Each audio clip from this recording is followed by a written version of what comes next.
Hi dear friends, कैसे हैं। Hindi to English translation की सीरीज में आपका फिर स्वागत है। मेरा हमेशा से मानना है कि इंग्लिश सीखने में सबसे इम्पॉर्टेंट जो फैक्टर है that is the art of translation. Hindi से इंग्लिश अनुवाद करना। And without learning this art I never think that one could be capable about doing anything as far as English is concern.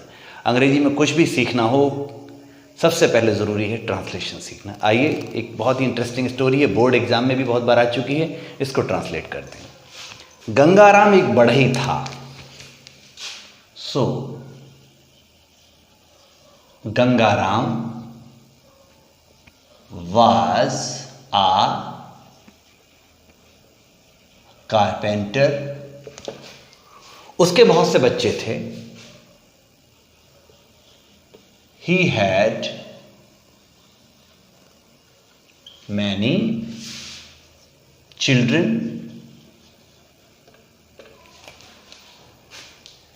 वह इतना निर्धन था कि अपने कुटुंब का पालन नहीं कर सकता था। तो एक तरीका तो यह है, he was so poor, वह इतना निर्धन था कि that he could not, वो नहीं कर सकता था, feed, पालन करना, his family। कुटुंब मीन्स फैमिली, परिवार। इसका एक और मेथड भी है। अगर हम इन्फिनेटिव का यूज करेंगे तो ऐसे कर लेंगे, he was too poor to feed his family। तो जो आपको बेटर लगे वो मेथड आप अप्लाई कर सकते हैं। नेक्स्ट है, उसके बच्चे बड़े आलसी थे। His children were very lazy। उसके बच्चे सच में बड़े आलसी थे, लेकिन वो तो आलसी नहीं था ना। जी, वे अपने माता पिता की सहायता नहीं करते थे। They did not, past tense से सिंपल पास्ट करते थे, इंडेफिनिट, हेल्प दियर, माता पिता, पेरेंट्स। क्लियर। एक दिन वह जंगल से लकड़ियां ला रहा था। वन डे, रहा था सिंपल है, कंटिन्यूअस है, past. He was bringing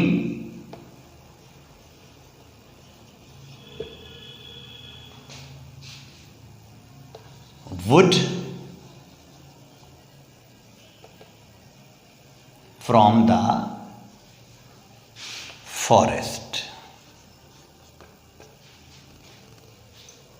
One day he was bringing woods from the forest। एक दिन वो जंगल से लकड़ियां ला रहा था। अचानक उसकी एक भेड़िए से भेंट हो गई। अचानक, सडनली या ऑल ऑफ सडन। तो सडनली एक सेंटेंस और लिख लेंगे, he saw a wolf।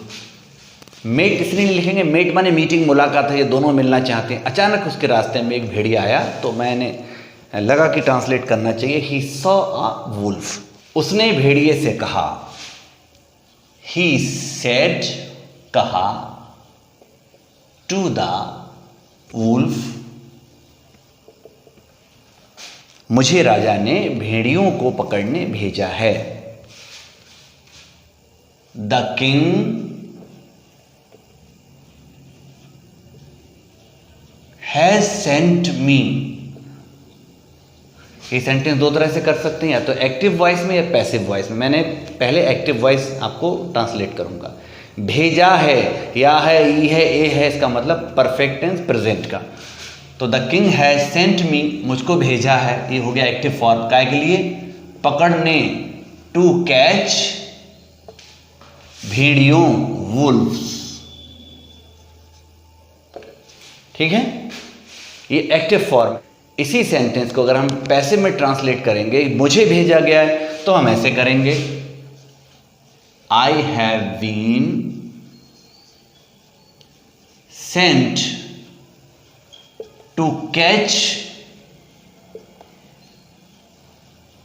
wolves by the king।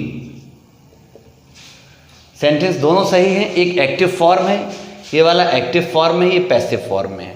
दूसरा वॉल्व का जो प्लुरल होगा तो वॉल्व्स हो जाएगा। Got it? ये तो आपको पता ही होगा। चुपचाप मेरे साथ चलो, follow me quietly. Come with me नहीं कहेंगे, कम विद मी का मतलब होता है हाथ में हाथ डालकर हस्बैंड वाइफ जा रहे हैं, बॉयफ्रेंड गर्लफ्रेंड जा रहे हैं, लव बर्ड्स जा रहे हैं। फॉलो मी, मेरे पीछे पीछे आओ। यदि तुम ऐसा नहीं करोगे तो मैं तुम्हें कुल्हाड़ी से मार डालूंगा। अगर दोनों सेंटेंस में गागी के फ्यूचर हो तो पहला इंडेफिनिट में बनाते हैं प्रेजेंट में। यदि तुम ऐसा नहीं करोगे, if you do not do so, अगर तुम ऐसा नहीं करोगे, I will kill you with my x. Will इसलिए लगा देते हैं, फोर्स लगा दिया, मैं ऐसा अवश्य करूंगा। शैल भी गलत नहीं होगा, विल से थोड़ा फोर्स बढ़ जाएगा, श्योरली हो जाता है। भेड़िए ने उससे कहा, the wolf said to him.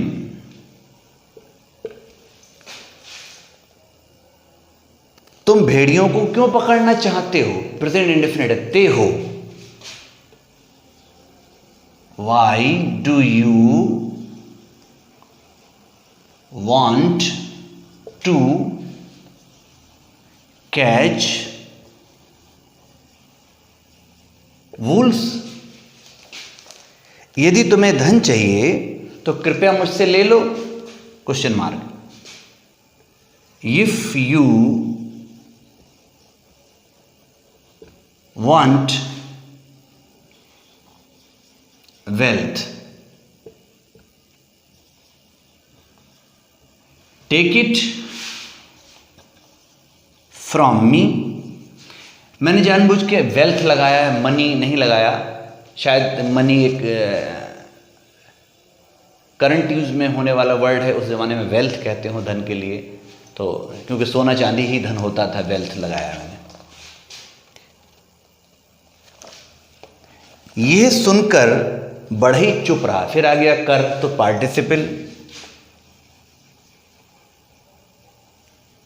Hearing this the carpenter remained